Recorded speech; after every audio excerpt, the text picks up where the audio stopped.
Jean chapitre 12, verset 24. Oui.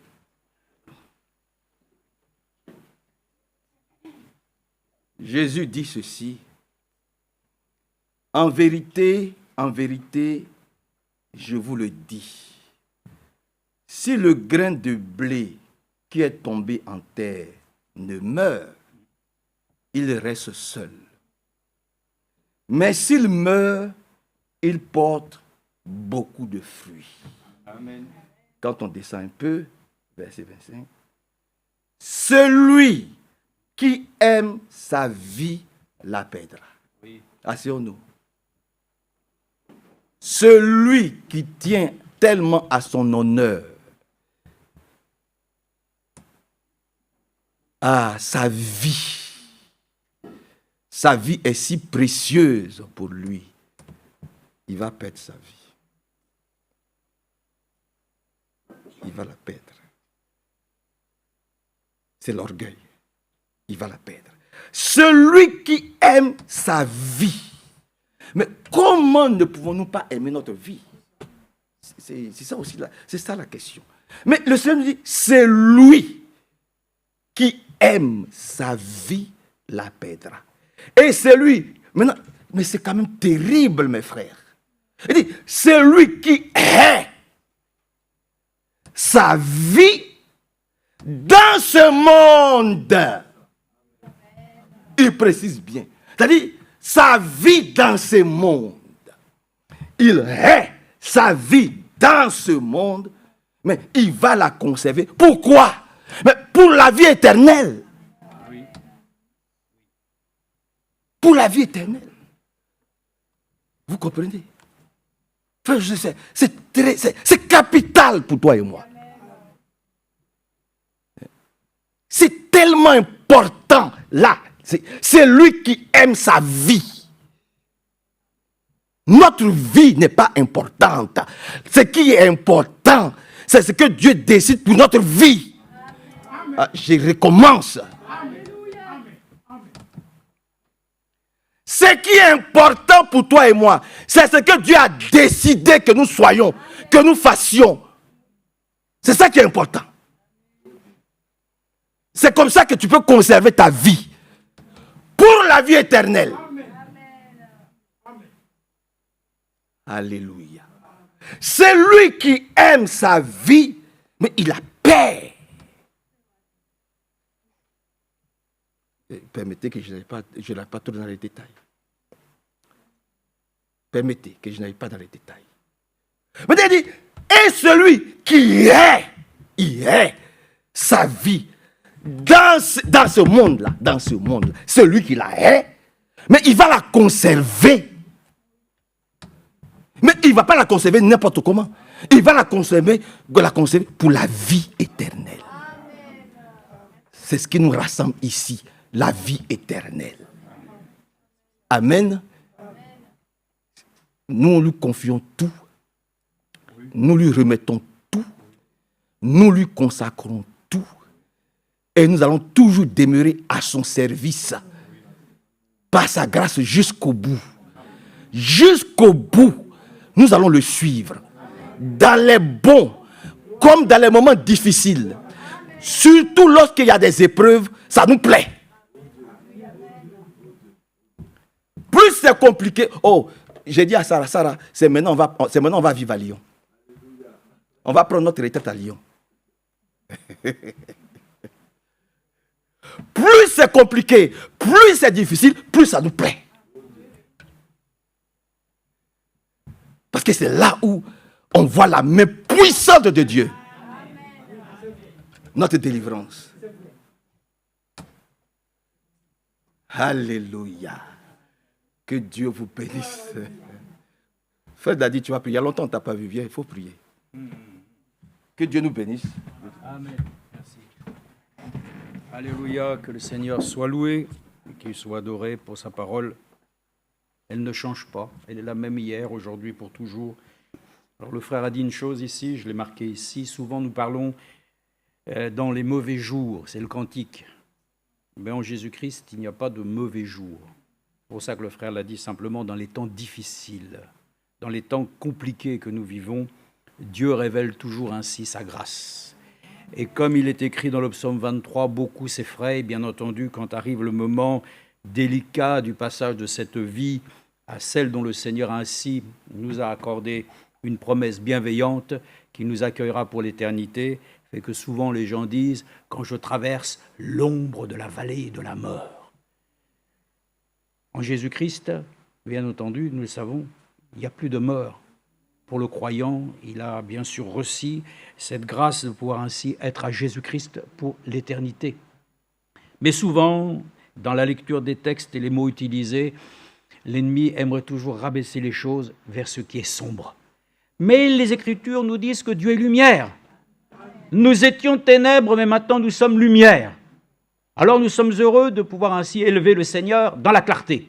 Et pour ça, nous le savons que c'est à la lumière de sa parole que le peuple de Dieu peut marcher. Parce que, faute de connaissance, faute de révélation, le peuple meurt. Mais un enfant de Dieu qui, aujourd'hui dans ce temps, a reçu la parole de Dieu révélée, ne peut que se réjouir qu'il puisse marcher dans sa vérité. Le Seigneur le dit lui-même, sa vérité nous affranchit, et nous marchons ainsi dans sa parole parce qu'elle nous sanctifie. Amen. L'Écriture est toujours la même, elle n'a pas changé. Ce qu'elle a fait depuis le début, elle le fera jusqu'à la fin.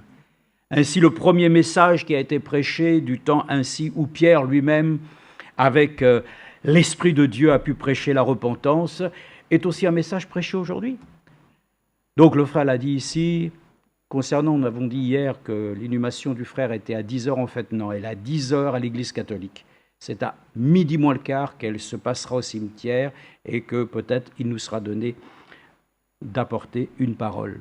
Mais bon, le choix a été fait ainsi, nous le respectons et nous savons que ce qui est important, c'est sûr, ce sont les âmes qui restent et notamment ainsi, dans les derniers temps, notre frère Bernard avait dit, alors que nous l'avions visité, il ne souhaitait pas que nous restions longtemps, il a dit « allez vous occuper plutôt de ma femme ». Donc ce qui voulait dire qu'effectivement, il avait conscience aussi que Marie-Jeanne a besoin que le Seigneur se révèle pleinement dans son cœur, dans sa vie. Alors, par la grâce du Seigneur, nous ferons ce qui est possible. Nous ne pouvons pas forcer personne à vouloir ainsi devenir croyant, mais le Seigneur connaît les siens. Et puisqu'il les a suscités sur notre chemin, alors que Dieu bénisse, n'est-ce pas? Parce que comme on le dit familièrement, tant qu'il y a de la vie, il y a de l'espoir. Donc la vie que Dieu a donnée, eh bien puissions-nous lui retourner en quelque sorte avec ainsi cette reconnaissance que c'est lui qui nous a apporté encore ce matin, malgré ainsi toute cette période où on nous dit que plus de 100 personnes en une nuit sont décédées à Paris. En tout cas, c'est ce qui est dit dans les sondages. En moyenne, 7 personnes meurent en Île-de-France à la maison, là plus d'une centaine. Des gens qui se retrouvent dans des situations dramatiques. Frères et sœurs, combien nous ne pouvons que remercier le Seigneur que nous ayons un endroit avec des ventilateurs. Nous avons des chaises, nous avons un lieu, de l'éclairage, des toilettes, de l'eau fraîche. Que Dieu nous accorde un cœur reconnaissant et non pas exigeant. Dieu nous ayant déjà tout donné, il nous a donné sa grâce. Alors que le Seigneur soit remercié. Je voulais chanter un cantique, mais bon, du coup, je ne l'ai pas dans ma Bible. C'était ce cantique que le Seigneur m'avait accordé dans mon cœur de chanter après l'écoute, ou plutôt après la lecture de ce message vivant, mourant, enseveli, ressuscitant. Et bon, je n'ai pas les paroles dans ma Bible, mais j'aurais voulu le chanter. Mais en tout cas, ça ne change rien. Il est mort pour toi. Il est ressuscité pour nous. Vivant, mourant, enseveli, ressuscitant. C'est ça qui est merveilleux. Le frère l'a dit, et justement, c'est le thème pour aujourd'hui. J'aimerais parler de l'histoire de l'Église. Mais bon, nous voulons essayer de comprendre ce que c'est aussi encore l'Église aujourd'hui. Quand on parle d'Église, ce n'est pas les clochers. L'Église, ce n'est pas les bâtiments. Dieu n'habite pas dans des maisons faites de main d'homme. Il a dit lui-même, ne savez-vous pas que vous êtes le temple du Saint-Esprit? Mais à nous-mêmes, nous ne sommes pas une Église. Nous allons le voir, l'Église est constituée ainsi de tous les membres qui forment le corps. Mais nous allons essayer de remonter un petit peu dans l'histoire pour voir déjà comment les choses sont, parce qu'on entend beaucoup de choses. C'est vrai, pour le monde, ils entendent parler d'Israël. Des fois aussi, dans l'histoire, on parle des Hébreux. Et puis surtout, alors, quand on mentionne le nom de Juifs, alors là, ça devient... Et puis on parle aussi des Israéliens. Mais les Écritures parlent des Israélites. Donc il y a beaucoup de choses sur lesquelles les gens mettent tout pêle-mêle. Mais Dieu, à travers tout ça, il a une église. Et on va voir que dans le mot église, je pense que tout le monde le sait en tout cas, que cela nous a été dit maintes fois lorsque nous entendons, en tout cas précieusement, toujours l'enseignement, qui semble des fois se répéter. Mais c'est parce qu'on est lent à comprendre. Alors Dieu nous accorde la grâce de pouvoir nous répéter. Et même Paul le dit, je me complais à vous répéter, soyez toujours joyeux. Ouais, parce que c'est un monde de tristesse. Donc il faut que nous ayons toujours des paroles qui nous relèvent. Donc l'histoire de l'Église, c'est important. Le frère l'a dit, il y a une histoire aussi locale ici. Évidemment, ça ne remonte pas ainsi simplement à 3-4 ans. Déjà, moi, quand je suis arrivé en 88, il y avait déjà le frère Panico, il y avait aussi tous les anciens qui, la plupart, sont partis. Et l'histoire après a fait qu'il y a eu, voilà, en tout cas, ce qui est important, c'est aujourd'hui. Parce que l'Écriture dit, c'est aujourd'hui si vous entendez sa voix. Nous ne vivons pas simplement avec l'histoire du passé. L'histoire de l'Église, c'est l'histoire présente. Et nous aimerions ensemble peut-être nous accorder la grâce de reprendre simplement quelques textes des Écritures pour essayer de nous situer dans cette histoire, parce que nous allons le voir. Moi, j'ai bien entendu eu l'occasion de pouvoir, comme vous tous, posséder des précieuses brochures, des messages, par lesquels ainsi nous pouvons ainsi puiser notre inspiration. Et puis aussi, comme il a été dit hier, c'est notre nourriture. Hein. Cette nourriture-là, elle est pour nos âmes. Nous sommes des brebis. Nous allons, comme le Seigneur le dit, dans les verts pâturages. Il restaure mon âme. Il me conduit. Par son bâton et sa houlette, il me rassure et il me ramène à lui. Alors, nous sommes heureux parce que nous avons une manne. Manne, ça voulait dire manne et. Qu'est-ce que c'est? Vous ne savez pas. Ça, voyez, ça tombait du ciel et c'est ça qui est important. C'est que nous puissions le dire. Seigneur, des fois, ta parole, qu'est-ce que c'est? Qu'est-ce que ça veut dire, hein? Elle vient du ciel et Dieu prendra soin de la révéler. Et nous sommes reconnaissants que nous ne pouvons pas simplement vivre de paroles que nous avons écoutées il y a 3-4 jours, ou il y a des années, l'expérience d'avoir parlé en langue, tout ça, c'est très bien, mais nous devons être renouvelés dans l'être intérieur, journellement, afin que l'Esprit de Dieu ne nous fasse pas coller au sol, pour que nous devenions ainsi des rétrogrades. Parce qu'il y en a qui disent, oui, mais moi, je ne recule pas. Très bien, mais si tu n'avances pas, tu es un rétrograde. Celui qui stagne, il perd du temps. Et l'ennemi lui-même, il veut ça, il aime ça. Il aime que nous puissions perdre le temps ou que nous ne puissions pas ainsi l'utiliser à sa juste mesure. Mais l'Écriture nous donne encore ainsi une espérance, pas un espoir, une espérance, racheter le temps. Amen. Et nous le rachetons par sa grâce. Un instant dans sa présence valent mieux que 1000 ailleurs. Et nous sommes heureux que nous puissions ainsi paraître devant lui ce matin sous le sang protecteur et purificateur. Tel qu'il est, un jour nous serons, n'est-ce pas? Mais aujourd'hui, Dieu nous voit à travers son œuvre, son sacrifice sanglant. Et pour cela, il ne nous rejette pas. Il nous accepte tels que nous sommes. Et tels que nous sommes, nous venons à lui, confiants qu'il sera encore nous accorder ainsi, non seulement ainsi cette confiance qu'il nous aime, et que nous puissions en retour lui dire, nous aussi, nous voulons t'aimer. Même s'il ne se passe rien de particulier, nous voulons t'aimer tout autant. Bon, je vais dire une chose. Bon, le Fadadi a prié. Je regardais quand ainsi il y avait la chorale et je voyais ma sœur Lucie et je me suis dit en moi-même, bon, je regardais ses cheveux. Oh, je me suis dit, quand Frère Branham nous disait que les cheveux longs d'une femme, c'est sa gloire. Tout le monde ne peut pas avoir des cheveux longs. Mais ne les coupez pas. Alors, il y a beaucoup, bien entendu, de personnes qui disent « Écoute, frère, c'est ce qu'avait dit frère Franck hier concernant un jeune homme qui fumait le hashish, n'est-ce pas? Mais il a dit « Dieu fait pousser toutes choses. Nous devons être reconnaissants à Dieu. Alors, on doit utiliser toutes les choses. Tout d'abord, premièrement, tout n'est pas utile. Et puis, comme le frère l'a rappelé, évidemment, que lorsqu'il y a des champignons qui sont mauvais, ceux qui les mangent par mégarde, généralement, ont de mauvaises surprises. En tout cas, pour nous, nous savons très bien que tout ce qui pousse n'est pas bon pour notre cœur. Donc, justifier ces choses-là comme cela, c'est un mauvais esprit. Dieu n'a pas voulu la destruction du corps, il veut la sanctification. Et que par son intelligence, Comme je l'ai dit, n'est-ce pas, on peut manger de tout, mais pas n'importe quoi. Et aussi, on peut boire de tout et pas de n'importe quoi. Donc tout ça, le Seigneur nous donne la sagesse. Alors je voyais ses cheveux, et quelqu'un disait un jour, oui, mais frère, il faut savoir les couper, parce que c'est comme l'herbe. Quand tu coupes l'herbe, elle repousse mieux. Dieu ne prendra pas soin de sa parole pour dire que lui-même, ainsi lorsqu'une femme obéit à Dieu, Dieu prendra soin que ses cheveux. Mais attention, quel boulot, hein, quel travail. Hein. Comme dit Monique, des fois, oui, tu sais pas ce que c'est comme boulot. Oui, non, effectivement, moi je vais au coiffeur, et puis, même ils sont un peu longs aujourd'hui encore. Mais ils vont au coiffeur, et puis toi c'est réglé. Mais nous, il faut que... Hein, oh, c'est vrai, c'est un travail difficile, n'est-ce pas? Mais que Dieu vous bénisse. C'est ainsi que le Seigneur lui-même a souhaité qu'il y ait un signe distinctif pour reconnaître l'épouse. Nous avons un signe glorieux que nous portons sur nous. Alors la femme elle-même, déjà, mais typifie l'Église. L'histoire de l'Église est merveilleuse, n'est-ce pas? Alors essayons de voir ensemble comment nous pouvons tirer quelques brides de cet enseignement, mais tout, je vous le dis, est contenu. Et j'ai commencé à relire, je me suis dit, mon pauvre garçon, je dis pauvre garçon, c'est une expression comme une autre, hein.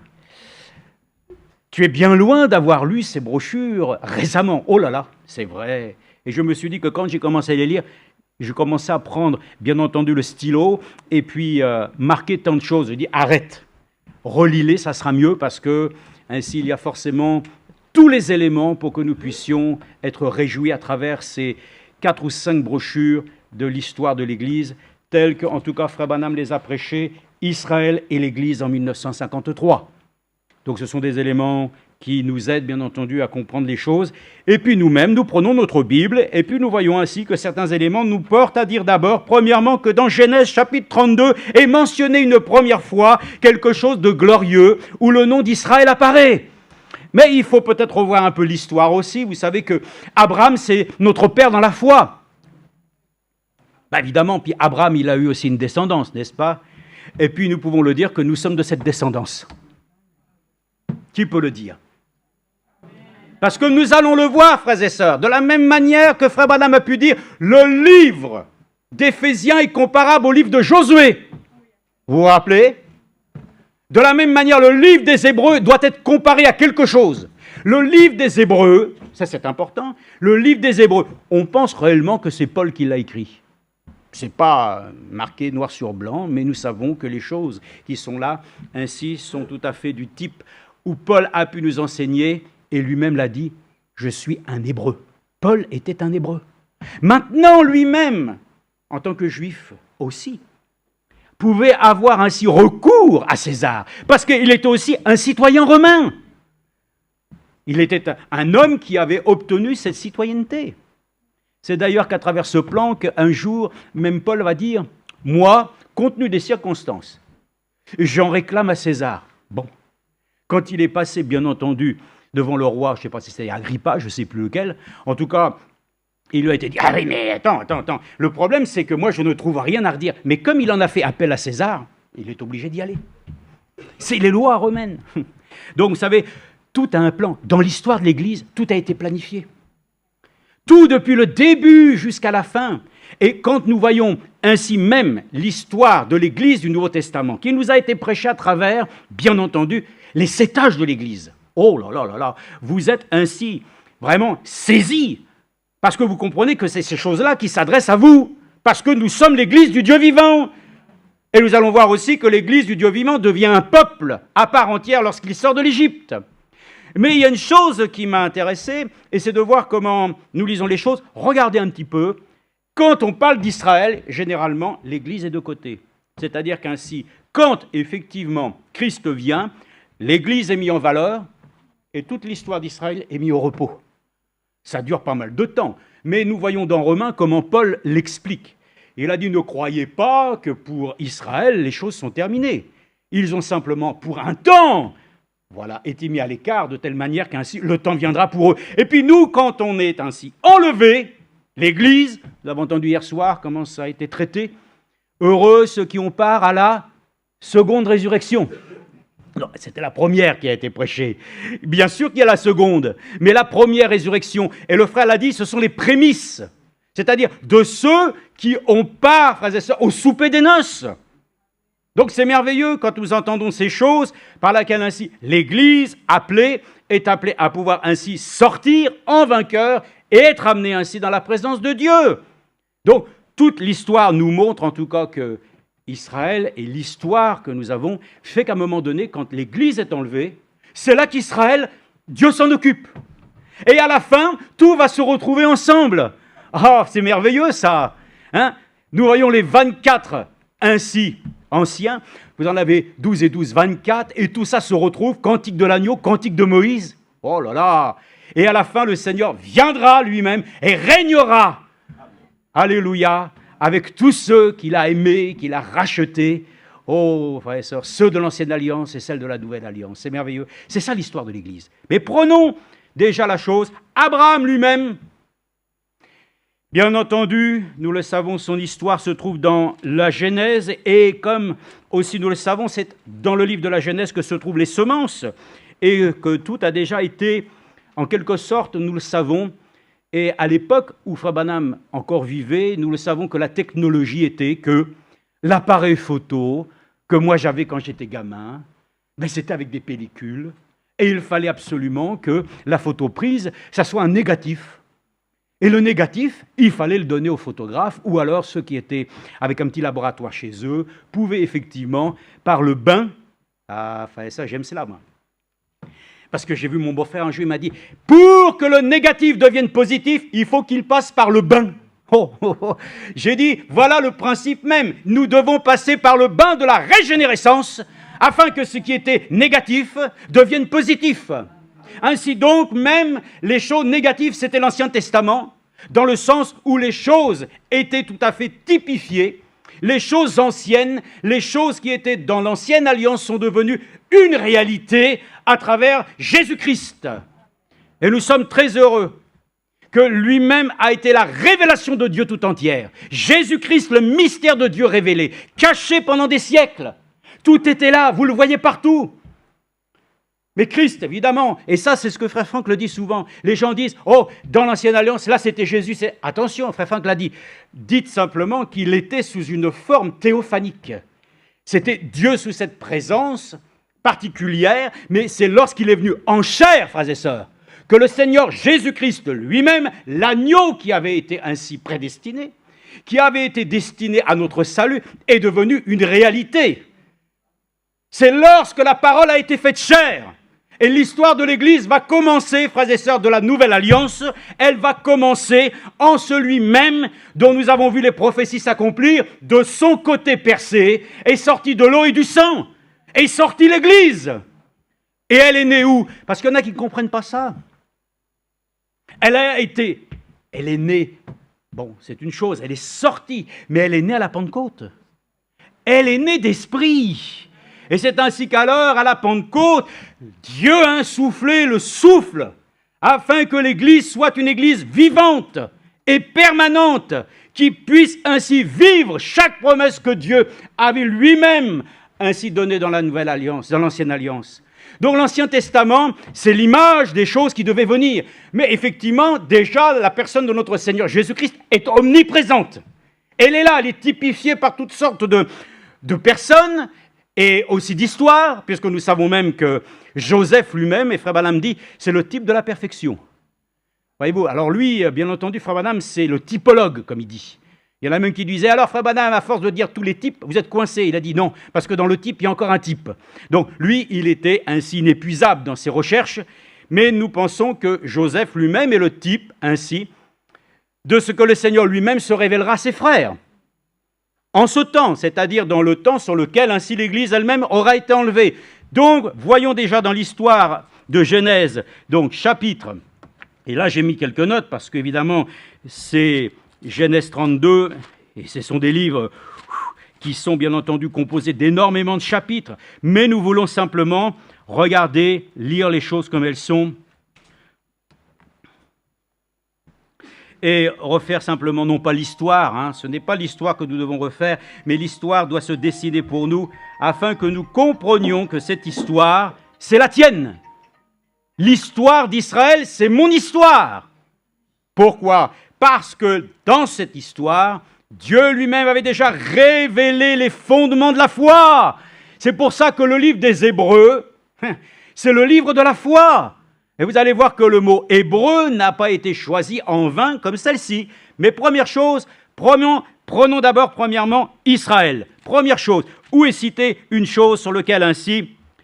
Alors nous avons d'abord premièrement Jacob, et nous trouvons ici dans... Alors j'ai marqué ici, bien sûr, Abraham engendra Isaac. Bon, il y a eu ainsi Isaac aussi qui a pu prendre pour épouse Rebecca. Toute l'histoire nous dit comme ça. Bon, mais il arrive à un moment donné que Jacob lui-même se trouve dans une situation sur laquelle, vous savez qu'il y a Ésaü aussi, son frère. Donc il y a eu une lutte, il y a eu des choses. Bon, Jacob veut dire celui qui a usurpé, celui qui a pris ainsi, eh bien, la bénédiction du premier-né. Donc Jacob, je ne passe pas sur toute cette histoire, on la connaît, et puis on peut toujours la reprendre. Simplement, je veux arriver simplement au point où Jacob lui-même se trouve dans une situation où Jacob, verset 25 du chapitre 32, resta seul. Alors un homme se battit avec lui jusqu'au lever de l'aurore. Voyant qu'il ne pouvait le vaincre, il le frappa à l'articulation de la hanche, et l'articulation de la hanche de Jacob se démit pendant qu'il se battait avec lui. Fabana a pu nous dire que c'est là ainsi que tout enfant de Dieu qui a rencontré son Seigneur. Lui-même, quelque part, c'est une image, encore une fois, par laquelle ainsi, lorsque sa vie a été touchée par la grâce de Dieu, il ne marche plus de la même manière. Ah oui, c'est ça. Voyez-vous, c'est un symbole. On ne va pas dire que maintenant tout le monde doit pouvoir avoir la hanche qui est déhanchée. On ne va pas dire non plus qu'ainsi il faut se promener ainsi de telle manière que nous soyons désossés. Non, ce n'est pas ça. Mais la grâce de Dieu qui nous frappe ne nous fait plus marcher de la même manière. C'est une chose par laquelle ainsi c'est indéniable. Il a été touché et il a pu ainsi reconnaître qu'ensuite sa vie a été transformée parce qu'il a réellement lutté avec Dieu. Et par cela même, nous voyons ici alors qu'il est dit, l'homme dit, laisse-moi partir, car l'aurore se lève. Jacob répondit, je ne te laisserai point partir sans que tu me bénisses. Amen. Alors l'homme lui dit, quel est ton nom? Il répondit, Jacob. L'homme reprit, Jacob ne sera plus le nom qu'on te donnera, mais Israël. Amen. Le nom d'Israël apparaît. Le nom d'Israël. Israël. Oh, quel beau nom, n'est-ce pas, hein? C'est un pays qui résonne dans notre cœur. Pour ceux qui ont visité Israël, la première chose, vous pensez à quoi?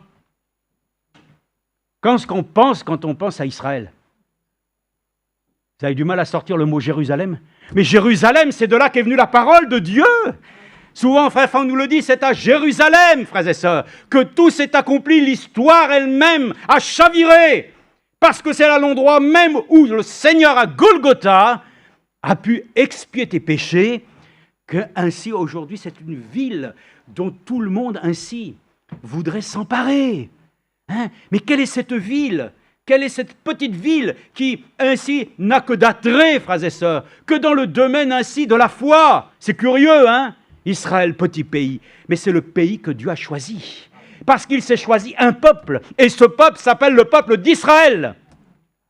Maintenant, je vais vous dire aujourd'hui, vous avez Israël, mais c'est une nation d'abord. Vous savez qu'en 1948, il a été prononcé à l'ONU, les forces politiques, je l'ai dit souvent, mais les forces politiques ont dit maintenant, il doit y avoir une nation en Palestine. D'abord, premièrement, Palestine, ça ne veut rien dire dans l'histoire. Et eux-mêmes ont commencé à dire, c'est nous qui prenons les choses en main. Comme frère Franck avait pu dire, vous avez remporté la victoire lorsque la guerre des 6 jours, il avait vu le soldat lui dit, quoi? Avec Dieu? Mais non, c'est nous qui avons combattu. Oh. Frère Franck était choqué, n'est-ce pas, hein? Donc, ce n'est pas les hommes qui ont dit d'un seul coup qu'il va y avoir... Dieu avait déjà dit dans Ézéchiel que la chose arriverait, qu'ils retourneraient dans leur nation. C'est une promesse que Dieu accomplit. Si Dieu l'a fait pour un peuple, il va le faire aussi pour nous. Donc, c'est ainsi qu'alors, ils sont rentrés. Et comme il dit, sur des ailes d'aigle, des avions, des bateaux, ils sont rentrés là-bas. Première chose, quelques jours après que l'ONU a annoncé ainsi, c'est la création de l'État d'Israël, combat. Oh, ouais, ça. Je relisais dans une revue Nouvelle d'Israël, il disait, en règle générale, depuis qu'il y a eu ainsi la reconnaissance de l'État d'Israël, tous les 8-9 ans, il y a une guerre, systématiquement. C'est un peuple qui combat. Mais voilà pourquoi Dieu lui a donné le nom d'Israël.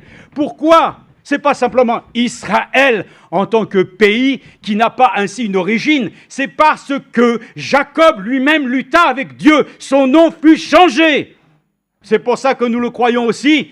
Les noms furent changés. Abraham, son nom fut changé en Abraham. Sarai fut changé en Sarah. Et tous les noms sont changés. Même Frère Branham m'a dit, même mon nom a été changé à mon insu. William Marion Branham, à l'état civil, ils ont enlevé une lettre, ils se sont trompés. Il dit, même mon nom a été changé. Frères et sœurs, nous aurons bientôt des noms nouveaux. Peut-être qu'aujourd'hui, on nous donne beaucoup de noms d'oiseaux, comme on dit, hein, nous les chrétiens. Hein. Mais nous avons encore aujourd'hui la grâce de dire, nous avons le plus beau nom qui existe pour nous, le nom de notre Seigneur Jésus-Christ, que nous utilisons, que nous invoquons. Donc nous sommes reconnaissants. Ici, il est dit, alors, l'homme reprit, et il dit, tu ne seras plus appelé Jacob, mais Israël, Pierre, ton nom va être changé. Hein? Enfin, plutôt, c'était d'abord Pierre, c'était Céphas, merci, Céphas, ton nom. Ça ne va plus durer, ça. Tu vas être changé en Pierre. Pourquoi ? Parce que cela représente que sur cette révélation, toute l'Église est bâtie. Amen. Donc, l'Église du Dieu vivant dans la Nouvelle Alliance est bâtie sur la révélation. Ça, c'est important. Hein ? Nous vivons de la révélation. Et nous le savons, c'est cette révélation qui nous stimule ainsi pour en savoir davantage au sujet des choses de Dieu. Donc, ainsi donc, son nom, mais Israël, car tu as lutté avec Dieu, avec des hommes, et tu as été vainqueur. Amen. Israël, l'origine d'Israël remonte d'abord, premièrement, à celui dont le nom fut changé. Mais vous allez voir, à un moment donné, d'Israël, c'était un nom donné ainsi à Jacob, mais Jacob, selon sa descendance aussi, ce nom va être porteur d'une grande bénédiction, parce que nous allons lire, alors à un moment donné, alors moi j'ai marqué ici, oui, dans cette écriture, pour la suivre à peu près, pour qu'on soit, Deutéronome, chapitre 6, regardez, c'est ensuite l'histoire qui va continuer à grands pas. Ça met du temps quand même, parce que 400 ans d'esclavage avant que Dieu n'intervienne et qu'il voie les cris de son peuple. Oui, voilà, il voit son peuple et il sait simplement qu'ils sont dans l'esclavage. Alors il va envoyer Moïse. Moïse, nous connaissons l'histoire, mais regardez simplement, lisons combien le mot Israël est important, parce que lorsque nous lisons ainsi dans Deutéronome 6,45, écoutez, c'est le cœur qui bat, c'est le cœur d'Israël là qui bat, parce que chez eux, c'est ainsi qu'alors, d'abord, ils croient qu'il y a un seul Dieu. Ils ne croient pas ainsi dans un autre Dieu que le seul Dieu d'Isaac, de Jacob. Hein? Le Dieu qui ainsi est le Dieu de leur père. Et pour nous aussi, nous le croyons, nous n'avons qu'un seul Dieu. Il n'y a pas de Trinité. La Trinité vient du malin. Et nous l'avons encore eu à le comprendre, ainsi que Dieu lui-même est un, indivisible. Et pourtant, il est manifesté en 3 dispensations. Mais c'est le même Dieu. De la même manière que nous avons ainsi diversité de dons, il y a un seul esprit. Alors tout ça, nous allons le voir. Très courtement, mais il est dit, regardez ça, c'est le cœur d'Israël. Donc Israël qui a lutté avec Dieu. Donc nous aussi, nous devons être de ceux qui luttent avec Dieu. Pas contre Dieu, n'est-ce pas? Oublions simplement, comme Frère Madame l'a dit souvent, croire en Dieu. Nous devons croire Dieu. Car la différence, croire Dieu, c'est croire Dieu au mot. Croire en Dieu, mais tout le monde le dit. Même chez les catholiques, mais vous vous prenez pour qui? Nous aussi, nous croyons que Jésus est le Fils de Dieu. Mais l'Écriture les rappelle ainsi que tu ne peux pas dire que Jésus est le Fils de Dieu s'il ne te l'a révélé. Alors ce collègue m'avait dit au travail, qu'est-ce que vous avez vous de plus? Toi là, ton collègue, vous êtes tout le temps en train de parler des choses là, Jésus, et nous les catholiques. Qu'est-ce que vous avez de plus que nous?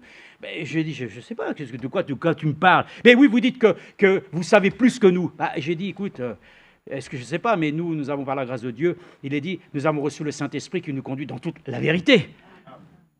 Bon, elle m'a regardé, puis après elle a dit, ouais, bon, d'accord, ok. Voilà, bon. Qu'est-ce que la vérité? Bon, Dieu nous accorde la grâce de nous donner ainsi son esprit. Et son esprit nous ouvre l'intelligence. Et écoutez, écoute Israël, l'Éternel notre Dieu, l'Éternel est un. Tu aimeras l'Éternel ton Dieu de tout ton cœur, de toute ton âme, de toute ta force. Et ces paroles que je te donne aujourd'hui seront dans ton cœur. Amen. Voilà, ça c'est le cœur d'Israël. Et nous pouvons le dire aussi, dans notre cœur, il y a un seul et unique Dieu. Et ce Dieu lui-même qui s'est révélé en notre Seigneur Jésus-Christ, c'est le Dieu ainsi qui aujourd'hui ne nous évoque pas simplement un homme, mais c'est la divinité. Dieu lui-même, corporellement, a mis une plénitude, frères et sœurs. La parole a été faite chair. Elle s'est rendue parmi nous pleine de grâce. Comme il est écrit, la loi est venue par Moïse, mais la grâce et la vérité sont venues par Jésus-Christ. Et nous sommes heureux, frères et sœurs, que de nous dire aussi, Dieu déjà avait vu qu'il y aurait ainsi un peuple d'Israël et aussi un pays. Mais le pays, c'était le pays de Canaan. Le pays promis, c'était Canaan. Et je vous dis simplement que maintenant, si vous lisez un peu plus loin, vous allez voir maintenant les choses se préciser dans Exode, ainsi chapitre 5, alors que Moïse est là, Israël, donc son nom que Jacob se voit changer, est un nom pour lui. On t'appellera. Mais regardez maintenant comment les choses deviennent, et ça c'est l'histoire de l'Église, de celui dont le nom fut changé, ça devient même le cœur de vie de cette nation. Alors, lorsque nous lisons ensemble dans Genèse 14, ou j'ai dit Genèse 5, Exode 5, pardon. Ouais, il y en a plusieurs passages, mais essayons de lire Exode chapitre 5. Vous voyez tous ici comment les choses sont mentionnées, et prenez-le comme c'est écrit. Et il est écrit, Moïse et Aaron se rendirent ensuite auprès du Pharaon et lui dirent, ainsi parle l'Éternel, le Dieu d'Israël. Amen. Vous pouvez dire, donc c'était le Dieu de Jacob. Mais oui, c'est le Dieu d'Isaac, de Jacob, de tous. Mais regardez ce qu'il dit. Ainsi parle l'Éternel, le Dieu d'Israël, laisse partir mon peuple pour qu'il célèbre une fête en mon honneur au désert. La notion de peuple est dite ici. Mais regardez le Pharaon lui-même. Le Pharaon répondit, qui est l'Éternel pour que je lui obéisse en laissant partir Israël? Je ne connais pas l'Éternel, aussi je ne laisserai point partir Israël.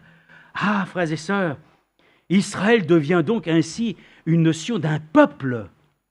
Frères et sœurs, nous sommes le peuple du Dieu vainqueur, racheté par le sang. Amen. Nous sommes un peuple de vainqueurs, de ceux qui reconnaissent leur victoire à travers celui qui a vaincu lui-même la mort, notre Seigneur Jésus-Christ. Ah oui, nous sommes un peuple, comme Israël lui-même. Et voilà que Frère Branham va prêcher l'histoire d'Israël et de l'Église. Et il va prendre ainsi en 4 messages l'histoire même préfigurée pour nous. Et il va commencer à montrer tous les thèmes indispensables qui vont ainsi s'exprimer à travers la justification, la sanctification, le baptême du Saint-Esprit. Oh là là, il rentre dans ces profondeurs. Et puis c'est à nous de pouvoir nous en emparer. Ce n'est pas simplement d'attendre qu'on va tout dire, qu'on va tout donner. Frères et sœurs, ici, c'est un festin, mais enfin, chacun doit pouvoir aussi, comme il a été dit, aller puiser, frères et sœurs. Ainsi, dans les réserves de Dieu, chacun doit pouvoir nourrir son âme et ainsi laisser lui-même avoir le désir de pouvoir en connaître davantage, pas au sujet simplement de la connaissance, mais au sujet de l'œuvre de l'Esprit que Christ fait en nous. Et c'est pour ça que nous la trouvons d'abord, premièrement, dans l'histoire de l'Ancien Testament. Israël est un peuple. Figurez-vous qu'il va être parlé aussi maintenant, Genèse, je crois, 14.3. J'ai marqué ça, Genèse 14.13. Alors, je ne sais plus, Genèse 14.13. Et vous allez voir que de la notion d'Israël, nous passons donc à un peuple. Ce peuple devait ainsi sortir libre de l'Égypte. Et voilà pourquoi, déjà, Frère Branham commence à prêcher Israël et l'Égypte. Et il va montrer que l'histoire de l'Église, c'est aussi son histoire. Nous étions tous des pécheurs et asservis dans un monde qui n'est pas chez nous. Mais nous étions pourtant entièrement affectés ainsi aux desiderata de l'ennemi vaincu. Nous appartenions au monde, mais aujourd'hui, nous ne sommes plus du monde. Parce que Dieu nous a fait sortir de l'Égypte. La même chose qui est mentionnée que quand ainsi Élie et Moïse, que nous croyons être Élie et Moïse, qui viendront et qui prêcheront 144 000, qui auront ainsi le pouvoir, ainsi de pouvoir ainsi faire pleuvoir ou non, lorsqu'ils seront mis à mort, ils sont mis à mort sur la place publique qu'on appelle Égypte et Sodome. C'est l'état même ainsi aujourd'hui que vous voyez lorsque vous allez ainsi même à Tel Aviv. C'est une ville, frères et sœurs. C'est l'abomination. Parce qu'ils sont eux-mêmes une ville qui est fédérée de telle manière qu'elle soit une capitale de l'homosexualité. C'est leur choix en tant qu'homme politique, mais nous allons croire ainsi en une chose, que ainsi, lorsque Dieu lui-même a fait une promesse, que son peuple retournerait dans le pays de la promesse, là qu'ils pourront ainsi à nouveau reprendre possession. Et nous l'avons entendu dernièrement, excusez-moi, mais Frère Franck l'a dit, nous sommes très loin encore des territoires qui ont été mentionnés dans Josué 16 et qui ont été ensuite mentionnés dans d'autres textes des Écritures concernant les territoires que là, le peuple de Dieu aura en possession. Quand ça va arriver, de toute façon, le jour où il y aura l'établissement du millénaire et ainsi du 7e jour, frères et sœurs, ces choses seront réglées. Ça ne passera pas simplement, frères et sœurs, par encore des tergiversations, non, je ne sais plus. Bon, bref, par des discours que les hommes vont encore régler à l'ONU. Dieu lui-même a déjà défini que le territoire serait complet. Et si vous regardez bien, même Frère Franck en a parlé, il dit, ça va jusque de la Jordanie, ça monte au Liban. Ah, frère et sœurs, c'est grand, hein.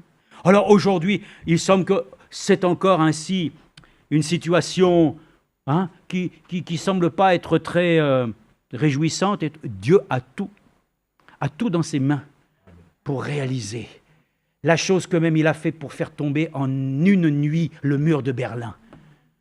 Quelque chose qui a tenu une quarantaine d'années, qui a maintenu ainsi les deux Allemagnes séparées avec un régime de fer, par laquelle ainsi même plus de 5000 personnes sont mortes pour avoir essayé de le franchir. Pourquoi ? Pour simplement qu'au temps marqué, Dieu réunifie ainsi les Allemagnes pour que l'Europe elle-même puisse reprendre ainsi sa force et pour qu'ainsi l'Évangile et le message puissent être gagnés ainsi jusque dans les pays de l'Est. C'est merveilleux, hein ? Et qui a été le fer de lance de tout ça ? Frère Édouard Franck. Lui-même. Il ira jusqu'en Iran et tout ça, mais il a été dans tous ces pays et nous remercions le Seigneur. Donc, nous voyons bien qu'ainsi, le peuple, ainsi, alors pour dire, quand ceux qui connaissent bien sûr le film Les 10 Commandements, on sait que ainsi, quand Moïse a été mis ainsi dans le panier, qu'il a été mis sur le Nil, qu'il a été récolté par la fille de Pharaon, souvent fait voir ainsi le manteau, ainsi le rouge écarlate, ainsi des Hébreux, le signe des Hébreux. Vous savez ce que ça veut dire, hébreu ? Pourquoi ainsi, même Dieu a mentionné ça ? Dans les Écritures, c'est marqué, on va le voir aussi. Dans les Écritures, le mot hébreu apparaît aussi une première fois. Pourquoi ? Parce qu'à cet instant-là, lorsque Dieu fait sortir Israël de l'Égypte, ils deviennent des immigrants. Ils deviennent des nomades. Et c'est pour ça que l'Église, ça veut dire ecclésia, appelée à sortir. Et je vous dis que nous sommes des nomades ici-bas sur la terre. L'Écriture le dit, nous ne sommes pas des gens à permanence ici. Nous sommes simplement ambassadeurs. Nous sommes de passage. Nous sommes là. C'est une terre qui n'est pas une terre, je dirais, d'accueil pour nous. C'est une terre de misère pour nous. Mais c'est à travers ça que le Seigneur lui-même fait passer aussi son peuple dans le Jourdain. Et c'est aussi, frères et sœurs, dans le baptême que l'Église doit pouvoir aussi ainsi passer à travers la mort de Jésus-Christ. Nous acceptons qu'à travers ces meurtrissures, nous soyons guéris et sauvés en acceptant, ainsi comme les Écritures nous le disent, après avoir été conscients de notre péché, de nous être repentis, alors nous acceptons d'être baptisés dans le seul nom par lequel nous reconnaissons que ce nom fait foi et autorité. Que Colossiens 6 le dit, nous faisons toutes choses dans ce nom. Par ce nom-là, frères et sœurs, nous acceptons de passer dans la mort avec lui, mais on ne reste pas 3 heures dans l'eau parce que vous allez faire blub, et au bout de 5 minutes, vous allez ainsi complètement mourir. Mais nous ressuscitons avec lui instantanément. Nous passons de la mort à la vie. Oh, l'histoire d'Israël, c'est notre histoire. L'histoire de l'Église, et ça n'est simplement que dans la Nouvelle Alliance, la réalisation des choses exprimées dans l'Ancienne. Nous sommes devenus un peuple de Dieu vivant pour lui. Nous sommes les pierres vivantes. Et il lui a fait de nous un royaume de sacrificateurs. Il n'y a plus besoin ainsi de... Oh là là là là. Je lis ça. Bon, j'ai mis des choses. Regardez, c'est comment Frère Franck le dit ici. J'ai pas mal d'affaires ici. Oui, elle est ici. Oui, c'est celle-ci. Bon, et je lis ça. Encore une fois, les ordonnances de Dieu sont adressées à son peuple. Nous vivons dans la grâce. Mais aucun iota de la loi n'est ôté. La loi, elle s'accomplit en nous par l'esprit de vie. Tout est écrit dans Romains, il faut aller dans Romains. Parce que vous voyez, l'esprit de mort qui était en toi et en moi, le péché, c'est une loi. Mais Dieu lui-même, il a vaincu la loi, n'est-ce pas? Cette loi par laquelle les hommes étaient incapables de pouvoir eux-mêmes l'exercer. Mais lui, il est venu et il a accompli cette loi. Et il la rend possible en nous de la vivre par l'esprit. Et il dit, quand Dieu ordonnait quelque chose dans l'Ancien Testament, c'était destiné à son peuple de l'Alliance Israël. Ce que Dieu a dit dans le Nouveau Testament n'est valable que pour l'Église du Seigneur Jésus-Christ. Dieu a établi dans son Église des apôtres, des prophètes, des pasteurs, des docteurs, des évangélistes. Éphésiens 4, 11. Et pour les églises locales, le Seigneur établit les anciens, des surveillants, qui furent aussi appelés évêques, ainsi que les diacres. Les anciens et les diacres devaient être mariés selon l'ordre de la création. Dieu a placé la femme aux côtés de l'homme. Je lui ferai une aide semblable à lui. Il ne fut donné aucun ministère direct ou office aux femmes. 1 Timothée 3, titre et 1. Amen. Donc, dans la Nouvelle Alliance, ces ordonnances sont claires. Dans l'Ancienne Alliance, il vivait qu'avec les prophètes. Mais il a plu d'établir dans la Nouvelle Alliance, dans l'Église ainsi, qui est rachetée par le sang de l'agneau, de bénéficier de 5 ministères. Et d'avoir aussi dans les églises locales tout ce qui contribue à ce que tout puisse ainsi être tenu sous le regard du Tout-Puissant, afin que nous exprimions ainsi, c'est vrai, les volontés de Dieu, que nous les vivions, que nous puissions les expérimenter. Donc, c'est une chose merveilleuse, l'Ancien Testament, les choses qui nous ont été ainsi montrées à travers Israël, à travers ainsi un peuple qui est sorti de la servitude, qu'on a appelé un peuple, les Hébreux, était un peuple ainsi qui était appelé à sortir. Et voilà que justement ils sont devenus un peuple et l'Église, veut dire Ecclésia, appelle à sortir. Remercions le Seigneur qui nous a fait sortir. Amen. Maintenant, nous sommes sortis pour aller où? Ah, sortez du milieu d'elle, mon peuple. Mais il faut entrer quoi? Frère Balaam a prêché un message. Entrez dans l'esprit. Il faut rentrer maintenant dans la présence de Dieu. Il faut rentrer, alors que dans l'Ancienne Alliance, voir Dieu, c'était mourir. Celui qui ne le voit pas aujourd'hui dira, mais comment je peux voir? Portons les regards sur Jésus qui suscite la foi. Porte les regards sur Jésus. Mais pas simplement maintenant ainsi sur l'homme de douleur. Porte-le en tant que le Fils du Dieu très haut. Parce que c'est par sa résurrection que nous proclamons qu'il est le Fils de Dieu. Et je sais que, comme nous l'avons entendu dernièrement, Job le dit, moi je sais en qui j'ai cru. Et je sais qu'au dernier jour, quand tu me ramèneras à la vie, alors nous serons comment? Nous ne serons plus comme nous sommes aujourd'hui. Ne pensez pas que nous allons ressusciter pour être à nouveau comme des hommes. Mais nous aurons l'aspect ainsi comme les anges. Mais nous ne serons pas des anges. Et comme ainsi l'homme de Dieu le répétait dernièrement, je crois, il a dit, les anges, ils sont toujours masculins. Et il dit aussi que dans les anges, il y a des anges qui sont de forme humaine. Mais il y a des anges aussi, et selon les catégories de Dieu, il y a les archanges, les chérubins. Et il dit, il y avait aussi, bien entendu, ceux qui avaient des ailes. Donc, dans les anges, il y a différentes choses. Mais nous, frères et sœurs, nous serons comme des anges. Nous n'aurons plus ce corps de chair. Nous serons ainsi glorifiés. Alléluia. Ça sera merveilleux que de pouvoir être dans cette stature parfaite, que nous n'aurons plus ainsi à considérer qui est des hommes et des femmes. Il n'y aura plus à considérer les choses que nous vivons ici-bas. Là-haut, ce sera glorieux. Amen.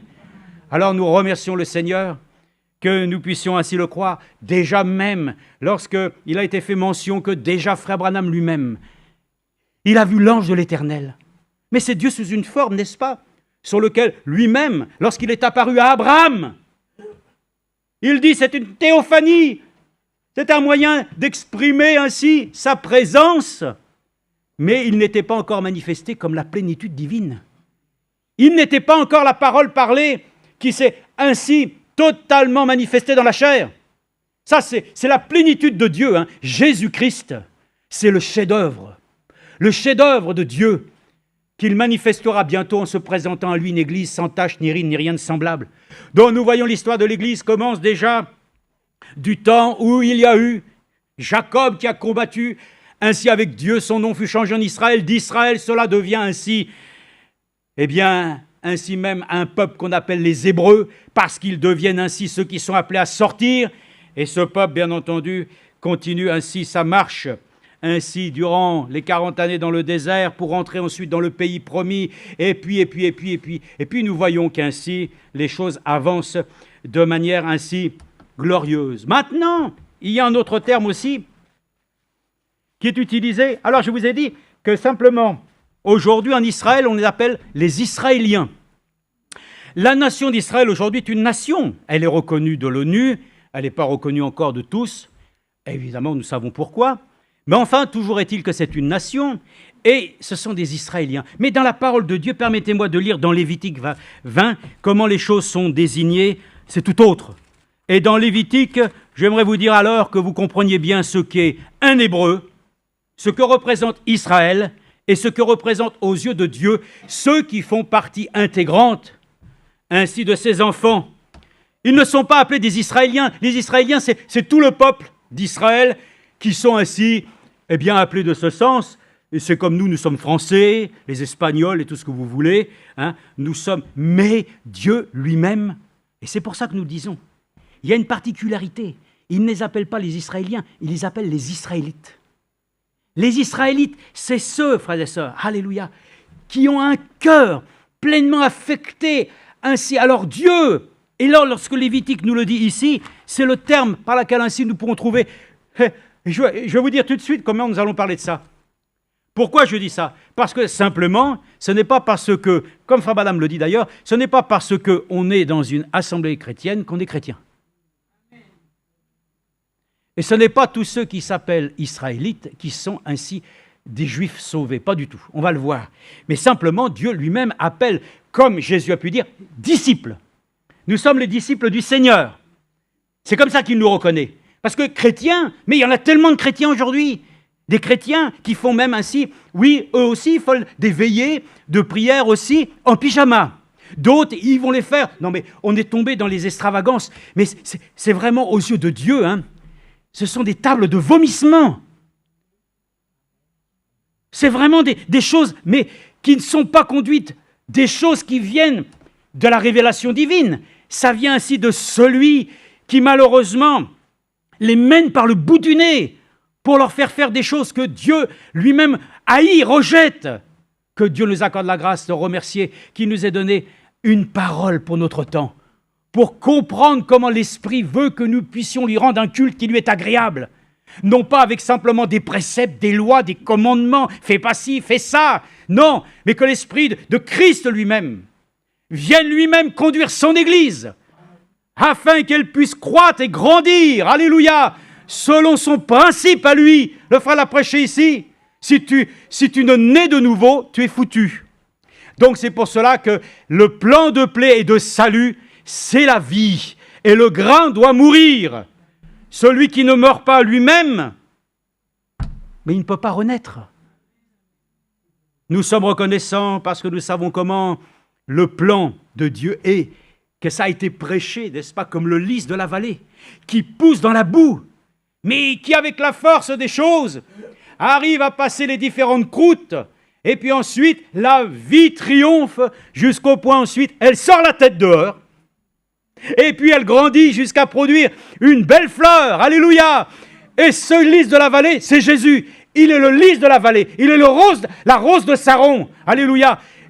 Il est le tout en tout. Moi, je vous dis une chose. Ils ont fait une simulation, et il n'y avait même pas besoin de faire cette simulation, de dire qu'est-ce qui se passerait si notre civilisation d'aujourd'hui, du jour au lendemain, plus de voitures, plus d'activités humaines, ni industrielles, ni rien. En très peu de temps, en fonction des décennies, la nature reprend ses droits. C'est beau. Même les bâtiments en béton et tout ça s'effondrent. Car la nature elle-même les grignote. Le béton, ainsi, on le dit d'ailleurs, on parle du cancer du béton, qui le détruit, qui le ronge, et tout s'effondre. La nature reprend ses droits. Et j'ai vu ça chez moi. J'ai vu à des endroits. Ça cogne, le soleil tape de 1000 forces. Eh ben non, il faut que là où tu as déterré, la chose, elle pousse. La mauvaise herbe trouve toujours un passage. C'est incroyable. Elle est toujours résistante, frères et sœurs. Hein. Mais nous croyons, frères et sœurs, que nous aussi, parce que nous avons la vie de Christ, nous passerons à travers les différentes étapes, par laquelle ainsi cela nous semble insurmontable. Mais avec Dieu, nous triompherons. Nous ferons avec lui des exploits, parce qu'il est la semence de la vie incorruptible. Ce n'est pas simplement une vie comme tous les autres. C'est vrai, les gens, moi j'ai réussi dans la vie, très bien. Et le chrétien dit la même chose. Oui, moi aussi j'ai des voitures. Ben, moi aussi, tout le monde peut dire la chose. Mais il y a une différence qu'il doit faire. Ainsi entre celui qui prétend avoir les choses que le monde peut avoir. Moi, ce que j'ai, c'est Christ en moi, l'espérance de la gloire. Et qu'est-ce qu'elle fait? Eh bien, elle m'aide à triompher de toute adversité. Comment? En priant, en louant Dieu, en méditant sa parole, en étant ainsi en communion avec lui. Ah, c'est la différence, hein. Nous y arrivons parce que nous savons que c'est par grâce que nous sommes sauvés, par le moyen de la foi. Amen. Ainsi donc, il est dit ici dans Lévitique, les Israélites, Lévitique, lisons-le, et ensuite je voudrais lire quelques passages d'une brochure. Bon, Lévitique, il faut déjà... non, Lévitique, c'est avant. Nous avons Exode, Nombre, Lévitique. Alors, Lévitique, chapitre 20, verset 2. 20, verset 2. Il est écrit ici, l'Éternel parla à Moïse et dit, « Tu diras aux Israélites... » Qui sont les véritables, nous le verrons après, qui sont les véritables Juifs? C'est ceux qui sont ainsi circoncis. C'était l'alliance, c'était le signe de l'alliance.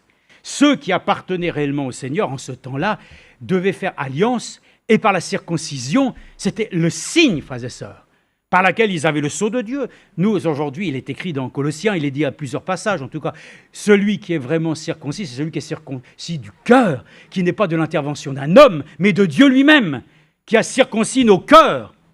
Donc il est dit, tu diras aux Israélites, quiconque parmi les Israélites ou parmi les immigrants, ah voilà, regardez, c'est là que le peuple hébreu fait son apparition, et que l'Église elle-même fait son apparition.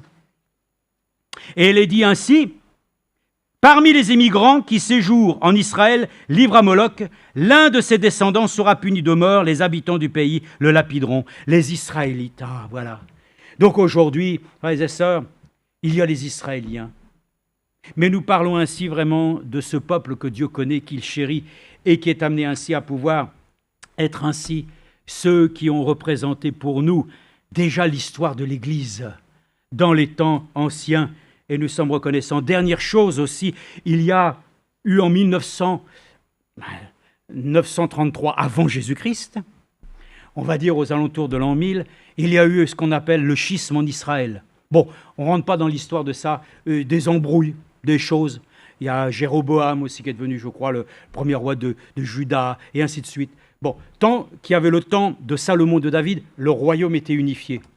Ensuite, ça s'est divisé. Il y avait le royaume ainsi de Juda au nord, et le royaume d'Israël au sud, avec la ville de Jérusalem à l'intérieur. Bon, ça a duré jusqu'à ce qu'il y ait la déportation, jusqu'à ce qu'il y ait ainsi la déportation à Babylone.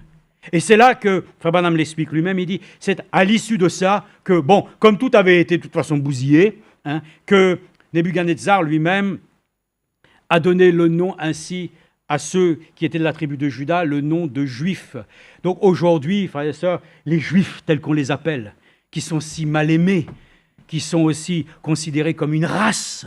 Oui, mais tant mieux, comme nous sommes une race élue. Il y a la race aussi, ainsi, de ceux que Dieu appelle aussi, et ces Juifs, mais ces Juifs mal aimés, frères et sœurs. Aujourd'hui, je ne dis pas ce que certains disent, hein, mais nous savons qu'ainsi, les Juifs aujourd'hui, nous devons pouvoir le lire aussi dans les Écritures, comme Romains chapitre 9 le dit, s'il vous plaît, et même Frère Branham en dit une chose, mais lisons ensemble. Ne nous trompons pas non plus. J'ai vu tout ce qui traite à Israël, c'est tout bon, Dieu est avec eux, oui, quand il arrive quelque chose de mal, on confond les choses. L'Église, ce n'est pas simplement une nation, c'est un peuple.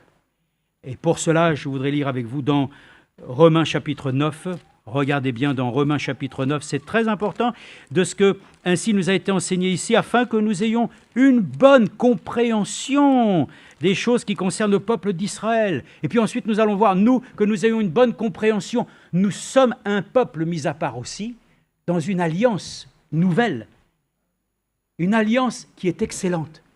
Parce qu'il est écrit, si la première alliance avait été parfaite, il Il n'y avait pas besoin ainsi d'ordonner une nouvelle. Mais nous savons qu'ainsi, le peuple juif, si nous l'appelons ainsi, c'est eux qui nous ont ouvert la voie.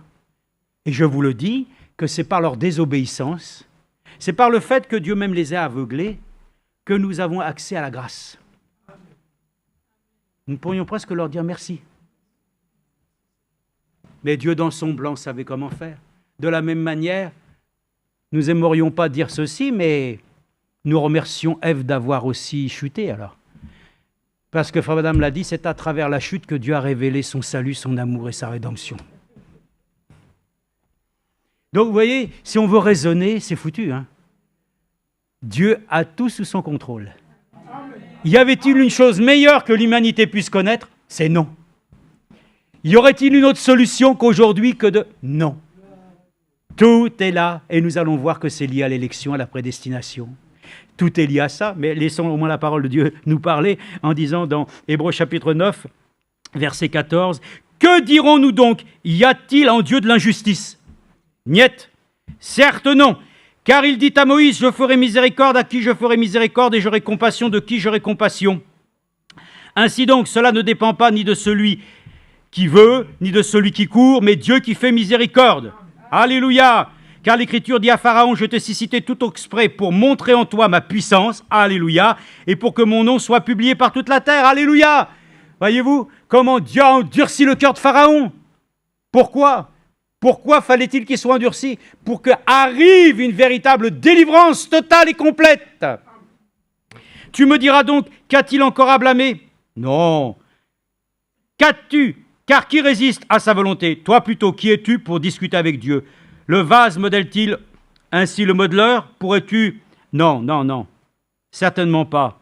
Bon, que le Seigneur soit remercié. C'est une écriture que j'ai lue, qui en fin de compte est bonne sur ce que je venais de dire juste à l'instant, mais ce n'est pas ça que je voulais traiter. C'est dans, premièrement, le chapitre 9, mais à partir du verset 1. Je dis la vérité en Christ, je ne mens pas, ma conscience me rend témoignage par le Saint-Esprit. J'ai une grande tristesse et un chagrin continuel dans le cœur, car je souhaiterais être moi-même anathème et séparé du Christ pour mes frères, mes parents selon la chair. Écoutez bien, quand il est parlé des Israélites, qui sont les Israélites, s'il vous plaît?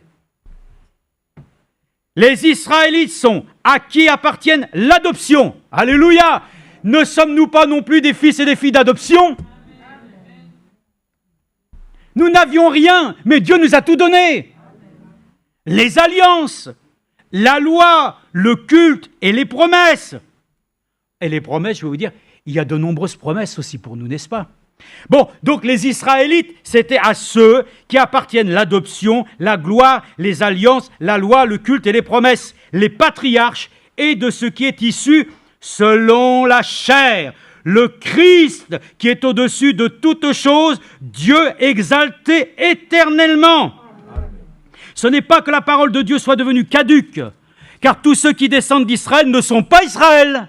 Ah, tous les chrétiens qui se disent chrétiens ne sont pas tous, frères et sœurs. Il y a beaucoup d'appelés, mais peu d'élus.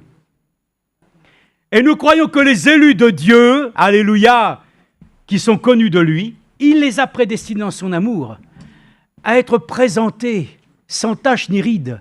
L'Église, frères et sœurs, dans le plan, Dieu lui-même a un but. Il n'a pas amené Israël dans ces circonstances si particulières pour les délaisser. Il ne délaissera jamais personne. Et je peux vous dire, pour Israël, il y a un plan parfait. Et pour l'Église que nous sommes, il y a aussi un plan parfait. Jusqu'à ce que nous parvenions à l'état d'homme fait. Jusqu'à ce que nous soyons remplis jusqu'à toute la plénitude divine. Ça va venir.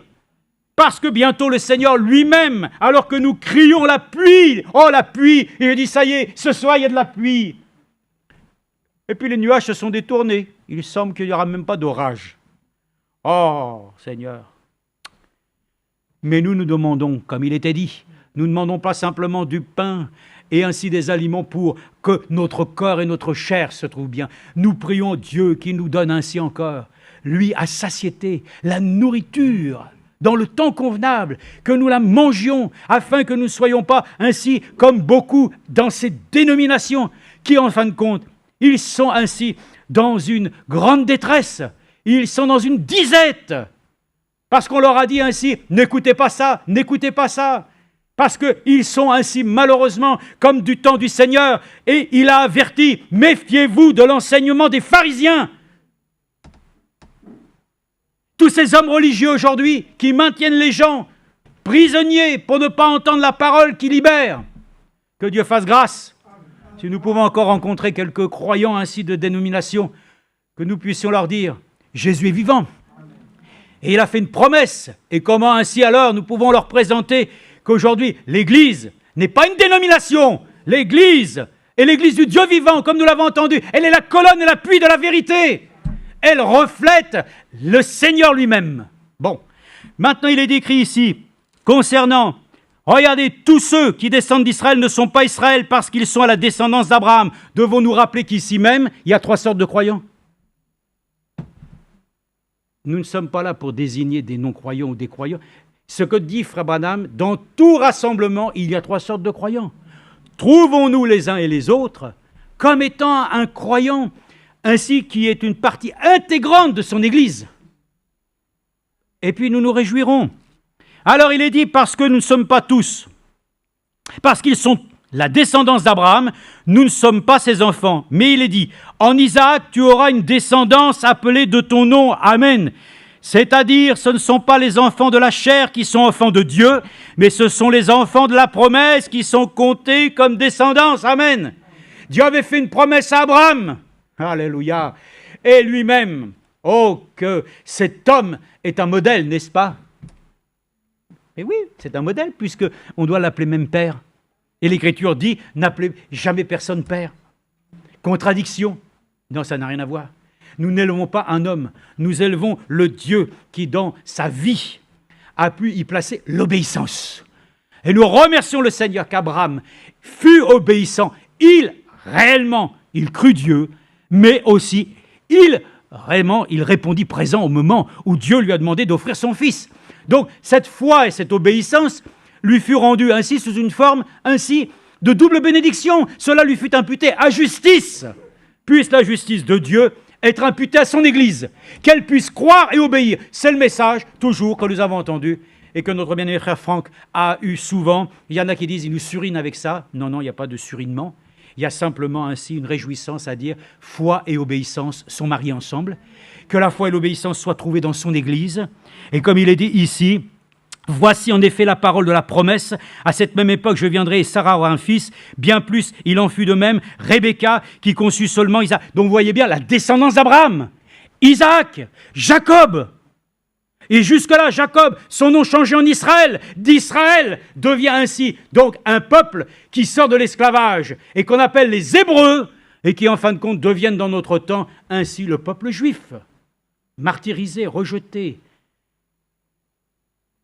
Bon, il y a eu quand même au bas mot 6 millions de juifs dans l'Holocauste de la Seconde Guerre mondiale, et frère Franck pleurait. Dans lui-même, y a-t-il une malédiction sur l'Allemagne? Ouais, ça, il y a une malédiction sur l'humanité. Mais il a dit en tout cas, non, pas sur l'Allemagne en tant que telle, mais sur le nazisme. C'est ça qui a conduit ainsi l'Allemagne dans cette situation. Des hommes épris ainsi, des démons et qui ont ainsi combattu jusqu'à essayer de trouver la solution finale. C'est Dieu qui a la solution finale. Il va mettre le diable en prison. Et une fois que les 1000 ans sera passés, lorsqu'il sortira encore une fois du souffle de sa bouche, Dieu le détruira. L'affaire est déjà réglée. C'est programmé. Amen. Donc c'est important que nous le disions. Car il fut dit à Rebecca, l'aîné sera servi au plus jeune, selon qu'il est écrit, j'ai aimé Jacob et j'ai rejeté Ésaü ou Haï. Ah, donc c'est important, frères et sœurs. Donc tous les Israélites ne sont pas ainsi. Voilà, tout le peuple de Dieu. Et chez les enfants de Dieu, c'est pareil. Tous les chrétiens ne sont pas ainsi des élus. Donc, nous demandons à ce que le Seigneur nous accorde la grâce de nous révéler que son Église est une Église, bénie, amen, une Église qui peut reposer sa foi vraiment sur les Écritures. Bon, je vais essayer de lire ceci. Ouais, c'est ça. Lisons une chose. Il dit ici dans Israël et la mer Rouge.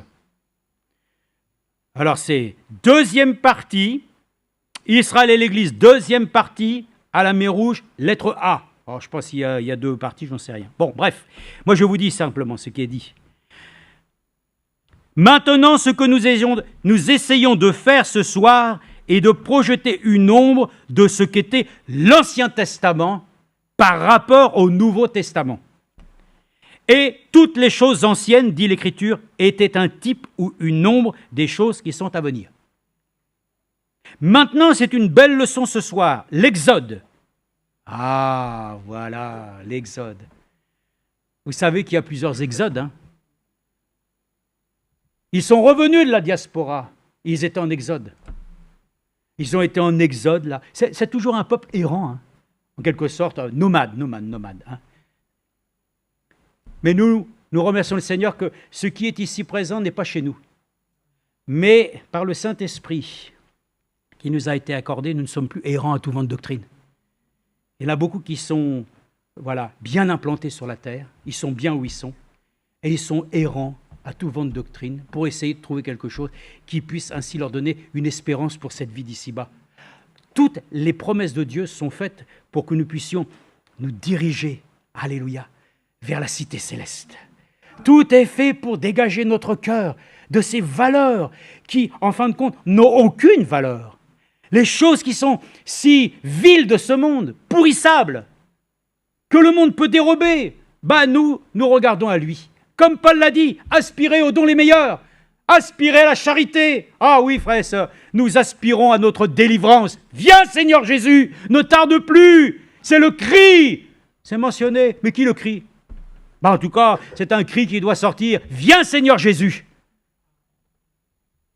Viens, Seigneur Jésus. Bon, écoutez, si vous n'avez pas envie qu'il vienne, moi je dis qu'il doit venir.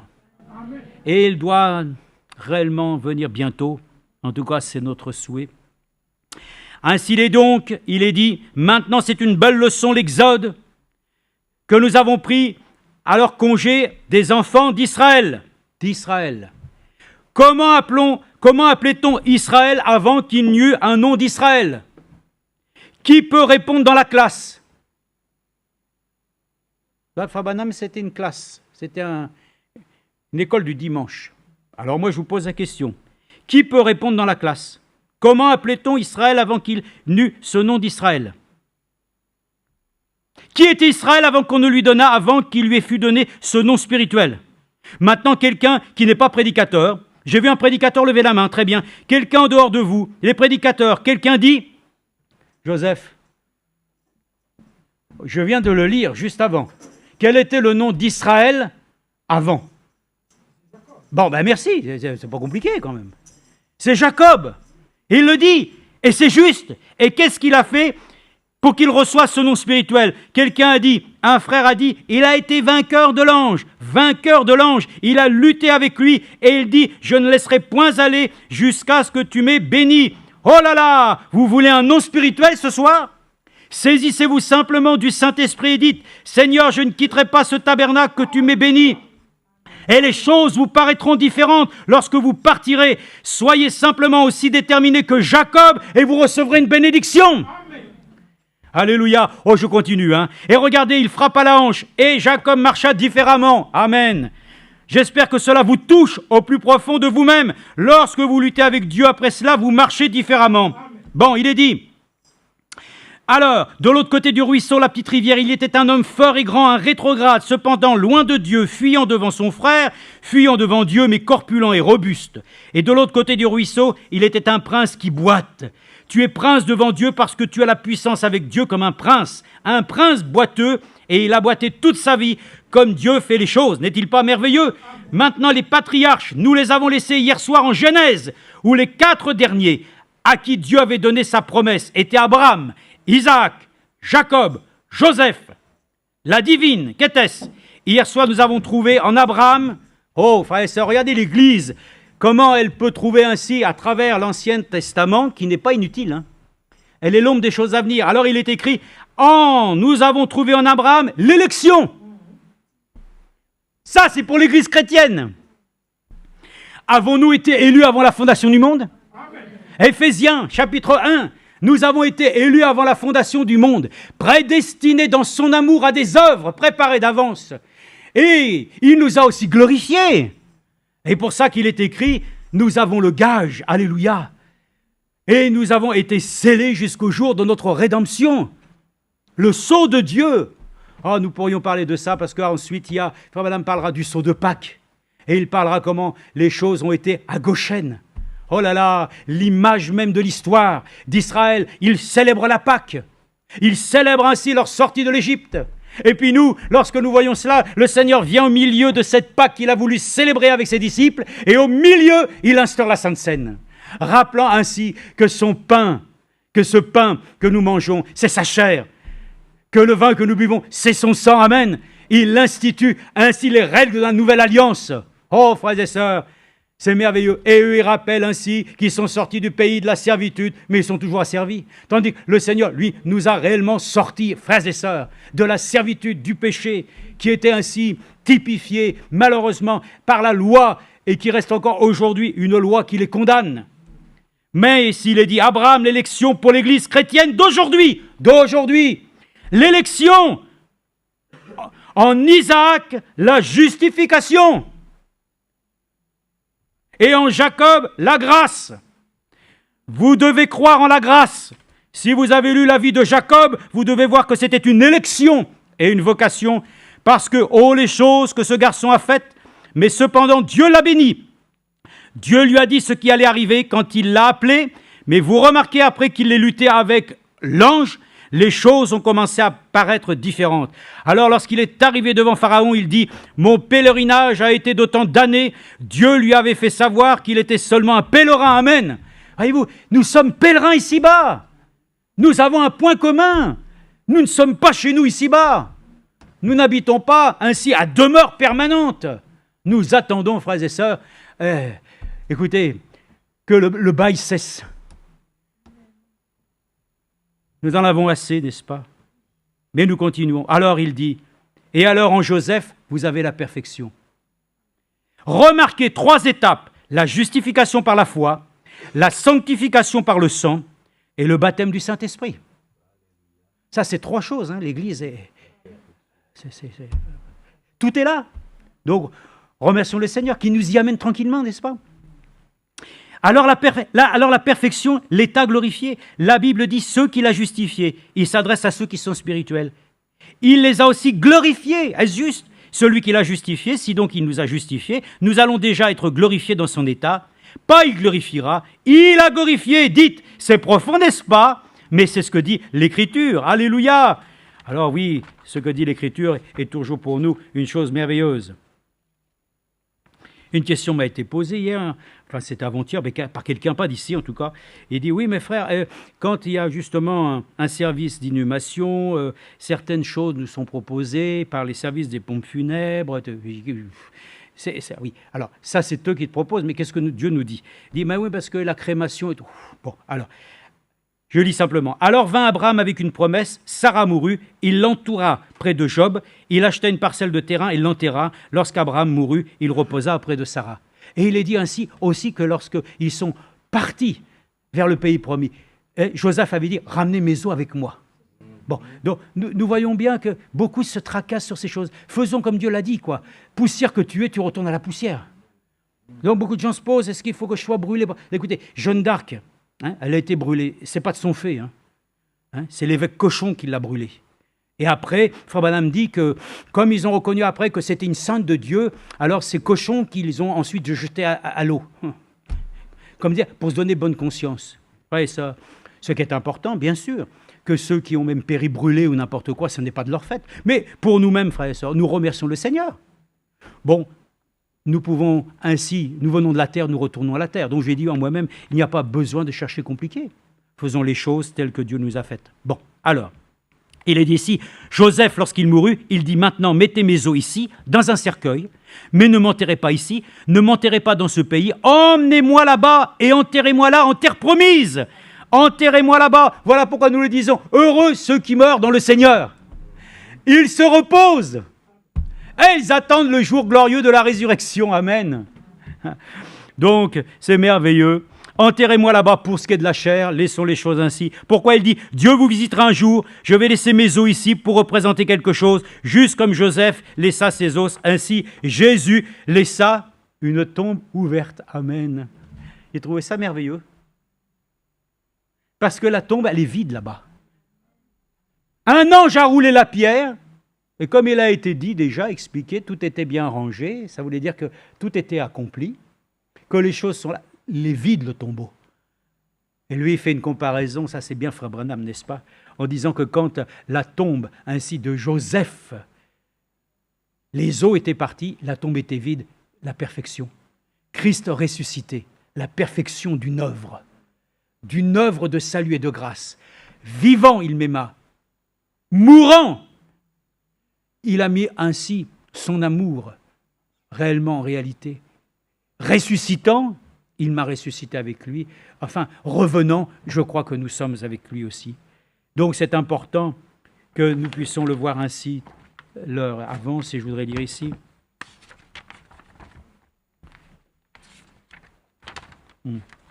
Il est dit ici c'est la 4e partie d'Israël, à Kadès Barnéa. Oh, ça c'est important aussi. L'Église aussi est amenée aussi dans une situation aujourd'hui. Mais nous remercions le Seigneur que tous nous devons comparaître devant le tribunal de Christ.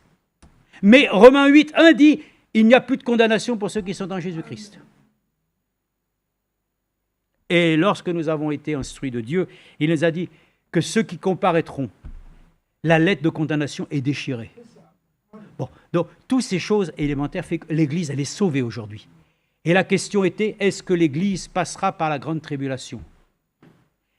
Non, l'Église des premiers-nés, celle qui a part à la première résurrection dans ses prémices. N'oubliez pas que l'Église, les vierges folles qui passent à travers la grande tribulation payent de leur vie. Mais elles ont part aussi au millénium, mais elles sont devant le trône. Bon. Nous souhaitons être de la première résurrection dans les prémices. C'est notre désir suprême, n'est-ce pas?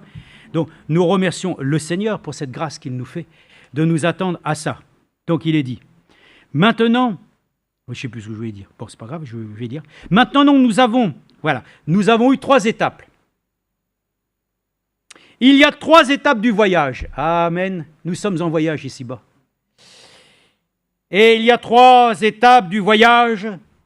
Israël en Égypte, Israël dans le désert, Israël dans la patrie. Frères et sœurs, c'est notre histoire. C'est là mon histoire, c'est là mon chant. Louons le Seigneur le jour durant. Nous étions aussi en Égypte. Dieu nous a fait sortir de l'Égypte. Nous sommes ici dans un désert. Dans ce monde, c'est vraiment une épreuve de tous les jours. Mais Dieu prend soin de nous. De la même manière qu'il a pris soin de son peuple. Il a tout pourvu. Et il dit même, je pourvois à tous vos besoins. Vous voyez, on voit que c'est le même esprit, c'est le même Dieu, le Dieu de l'Ancien Testament et le Dieu du Nouveau. Jéhovah de l'Ancien Testament et Jéhovah du Nouveau. Sauf que maintenant, en tant que celui qui vient manifester son la promesse, qu'il viendrait ainsi un Messie, celui dont il est dit, qui viendrait à Bethléem. Et toi, Bethléem, Ephrata, petite parmi les grandes, de toi naîtra un Messie. Michée, alléluia. C'est merveilleux. Il est venu, le Seigneur. Gloire à Dieu. Et nous sommes heureux que nous avons ainsi, par la grâce de Dieu, été des rachetés, que nous avons part à ça. Ce monde est un désert pour nous, mais Dieu pourvoit tous nos besoins. Oui, il fait très chaud, c'est vrai, mais peu importe, nous continuons, parce qu'il y a une oasis. Il y a une oasis. Question, Frère Madame, est-ce que le livre de vie de l'agneau et le livre de vie est la même chose? Mais oui, bien sûr. 3 questions plus loin, il dira, voyez-vous, il y a le livre de l'agneau. Pourquoi? Parce que c'est le même livre. Vous savez qu'il n'y a qu'une seule Bible. Mais dans cette Bible, vous avez 66 chapitres. Et vous avez les livres dans le livre. Et vous avez aussi, comme Frère Branham a prêché, les portes dans la porte. Vous savez, c'est ça la pensée de l'Esprit.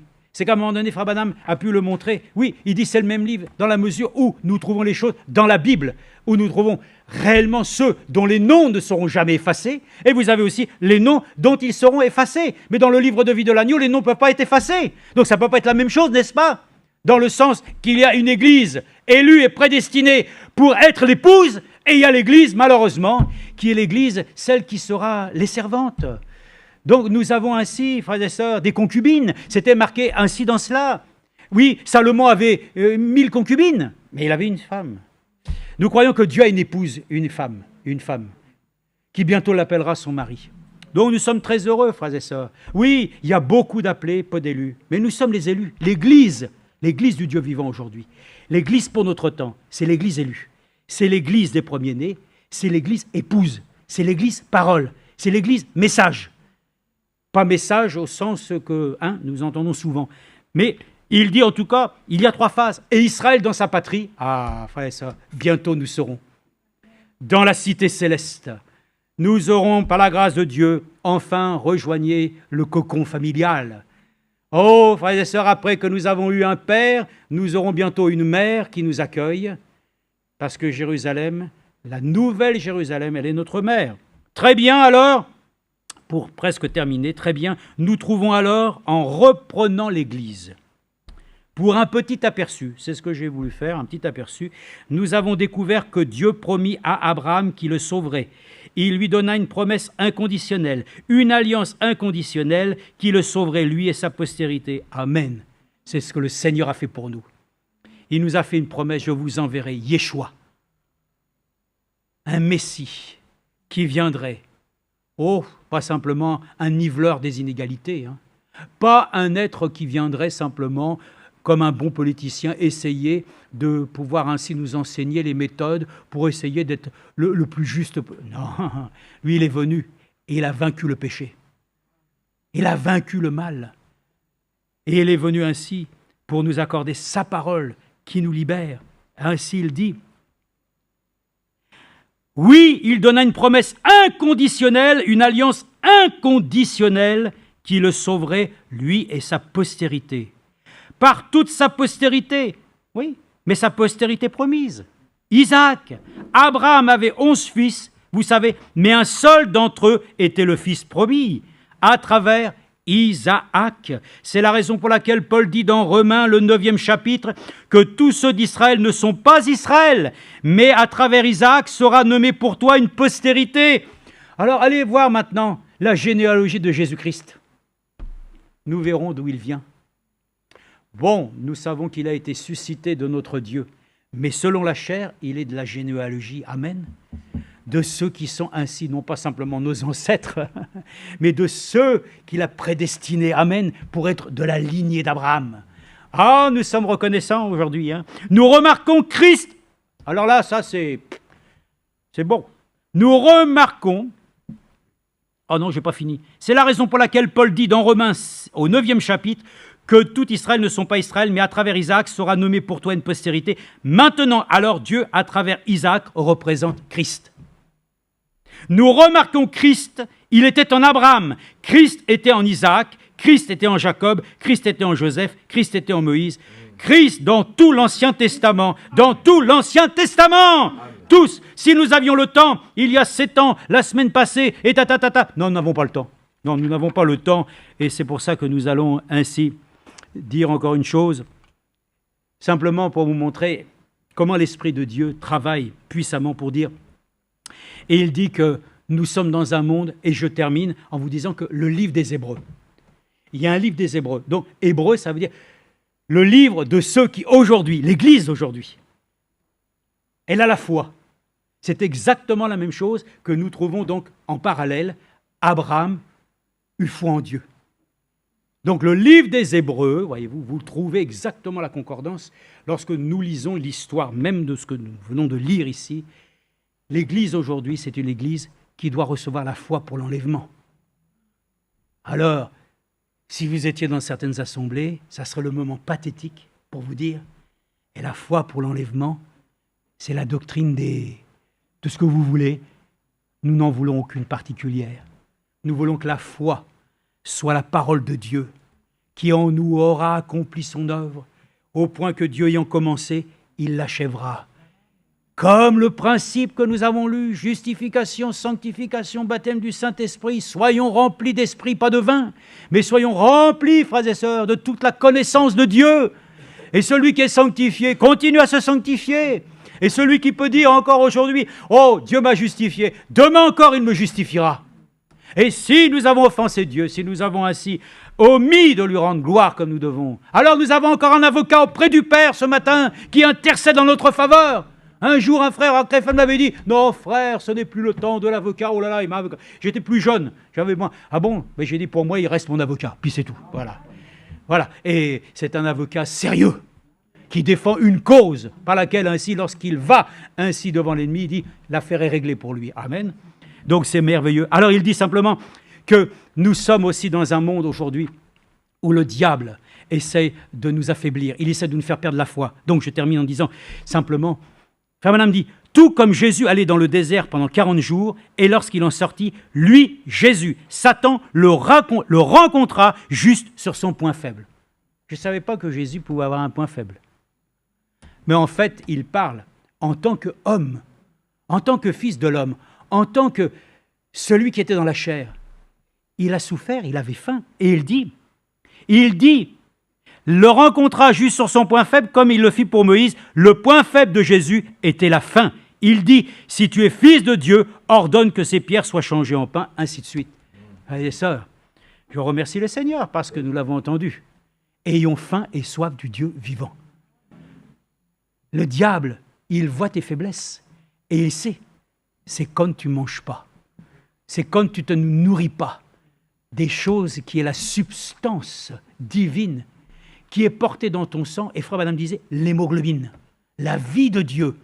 Lévitique 11, dans le sang, il y a la vie, puisque Dieu voit ainsi nos points faibles que l'ennemi voit. Alors pouvons lui dire, aujourd'hui, que nous puissions nous nourrir de toute parole qui sort de la bouche du Seigneur. Je veux terminer, peut-être d'autres choses avaient été à dire, mais enfin, je crois que la langue originale qui était sur la terre, c'est Frère Franck qui l'a dit. Vous savez ce que c'était? L'hébreu. La première langue que les hommes parlaient, c'était l'hébreu. C'est à Babylone qu'il y a eu la confusion. Mais ils parlaient tous hébreu. Donc c'était déjà même en ce temps-là une langue hébreu, hébraïque, hébreu. Une langue déjà qui voulait dire que ce serait un peuple nomade. Bon, que le Seigneur nous accorde son aide et sa grâce. Vraiment, relisons aussi le livre des Hébreux. Le livre des Hébreux est un livre merveilleux.